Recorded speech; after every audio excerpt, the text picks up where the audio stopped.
Let's begin this hour here in the nation's capital, where the House of Representatives will soon debate a vote on a resolution to limit the president's war powers. This, of course, is a direct result of President Trump ordering the airstrikes that killed a top Iranian general while he was visiting Iraq. RT's Faran Fronczak is joining us live now with more to this story. Faran? Yeah, Manila, so Congress is debating on the floor behind me right now as to whether President Donald Trump's authority to take any further military action against Iran, along with repealing the 2002 authorization for use of military force, or the AUMF. Now, House Speaker Nancy Pelosi just spoke to the podium about an hour ago. Here's what she had to say on everything that was going to happen within Congress today. When I was briefed by the Secretary of Defense and Chairman of the Joint Chiefs over the weekend, taking responsibility for the killing, that it was disdainful in terms of not consulting with Congress, dismissive. We held it closely, really. So if you want us to all join together, let us have a strategy that we work together on. I do not believe, in terms of what is in the public domain, that they have made the country safer by what they did. And that is what our responsibility is. Now, the vote today, if passed, would force Trump to end hostilities against Iran unless Congress gives that authorization. The Trump administration again justifies the strike that killed General Soleimani by saying that it was needed to prevent an imminent threat. Now, some Republicans, like Senators Mike Lee and Rand Paul, say that they're briefing as to why the Trump administration ordered that strike to kill General Soleimani was distressing, and they showed their support of the War Powers Resolution to limit Trump's military action regarding Iran. Take a listen here. I want to be clear. My concern is prospective, is with where we go from here. Right.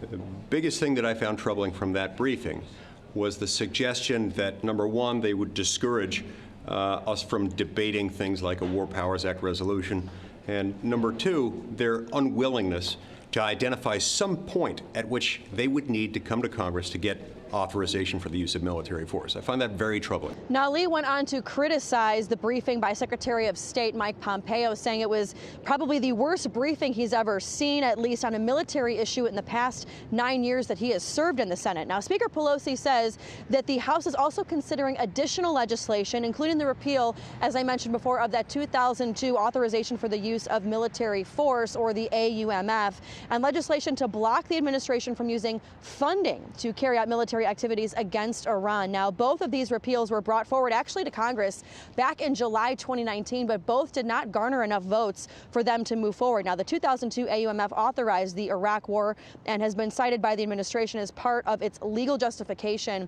for General Soleimani's death. Now, the War Power Resolution Act dates all the way back to November 1973, when Congress passed it, making so that Congress and the president agreed on war actions before committing troops into hostile situations. Both the act and the repeal of the AUMF are expected to pass over a solid Republican opposition. Reporting outside the Capitol for you, Faran Fronczak, RT.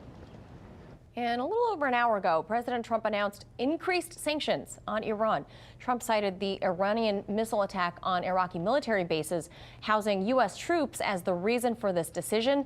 These latest sanctions are in addition to those other U.S. sanctions already levied against the country as part of the U.S. maximum pressure campaign. But when is enough enough? For that, let's talk to journalist Nicolas Davies. He's also the author of the book Blood on Our Hands, The American Invasion and Destruction of Iraq. Nicolas, good to see you as always. So first, you have written an in-depth story about the deadly consequences of U.S. sanctions against Iran and really around the world. In this latest article, you criticized U.S. sanctions as having, quote, utterly failed to advance U.S. regime change goals. The resulting shortage of medicine is sure to cause thousands of preventable deaths in Iran, and the victims will be ordinary working people. So, Nicolas, given the widespread and lethal impacts that you have described, do sanctions qualify then as war crimes? Because some scholars of international law have described it even as terrorism. Would you agree? Well, The U.S. is not officially at war with Iran, as you just heard Senator Mike Lee reiterating. And I think a more appropriate legal term would be crimes against humanity. In fact, that is what Mr. Alfred de Zayas, a UN special rapporteur who visited Venezuela, recommended. He said that the International Criminal Court should open an investigation and possible prosecution against the United States for crimes against humanity in Venezuela. And as I have written, and I think everybody understands, the sanctions on Iran are possibly even more draconian at this point than the sanctions on Venezuela, and are surely leading to tens of thousands of deaths because people cannot get medicines that they need to treat preventable diseases. And obviously, for obvious reasons, President Trump has recently threatened Iraq with sanctions as well in retaliation to their demand that U.S. troops leave Iraq after we know the assassination of General Soleimani. We know U.S. sanctions against Iraq since the mid-1990s are estimated to be responsible for the deaths of almost 1.5 million Iraqis, most of whom were children, by the way. So despite these staggering numbers, why is it so easy for the U.S. to continue to impose sanctions on so many countries around the globe?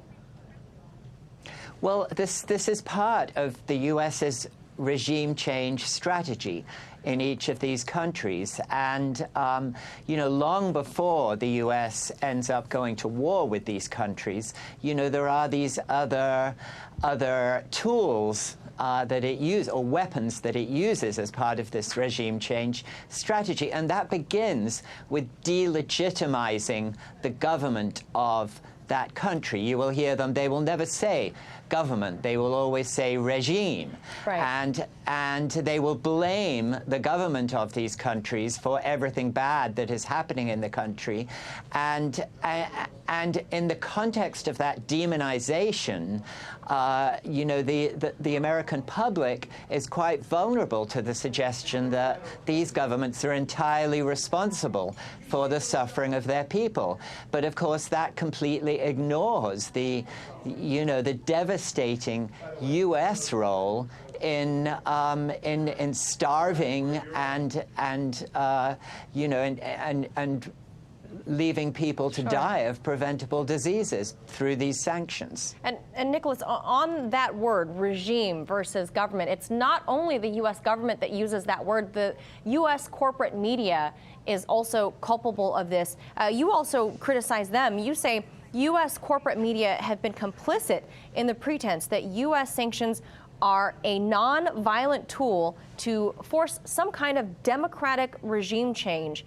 Now, the U.S. reports, seldom ever mention the deadly impact that it has on regular, everyday people of these countries. Instead, they blame the resulting economic crisis solely on that particular government being targeted. So, Nicolas, what is the American media to you? What are they leaving out about the sanctions? What does the public really need to know about this?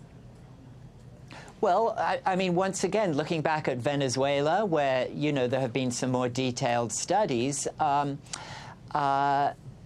was a study by Jeffrey Sachs and Mark Weisbrot that estimated that the Venezuelan economy was shrinking by roughly 35% in 2019 in the course of that year. Now, sanctions play a huge part in that. This is intentional. This is, this is not a sort of collateral damage or unintended consequence of sanctions.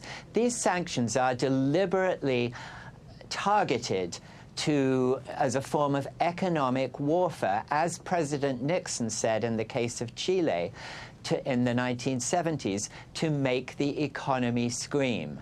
You know, that targets ordinary working people in these countries. You know, the very wealthy and the ruling class and the government probably have the means to still get hold of enough food and medicines for whatever they need. The target of these sanctions is the ordinary people of Venezuela, Iran, North Korea, and 20 other countries that are currently under unilateral U.S. sanctions around the world. That's right. These are the real-life consequences to these sanctions. Nicolas Davies, thank you so much for sharing that expertise with us. You're very welcome. Thank you. Hey YouTube, thanks for checking out our channel. We hope you enjoyed the video. We have tons of content for you just like this. For more of RT America's one-of-a-kind news and analysis, be sure to subscribe and never stop questioning more.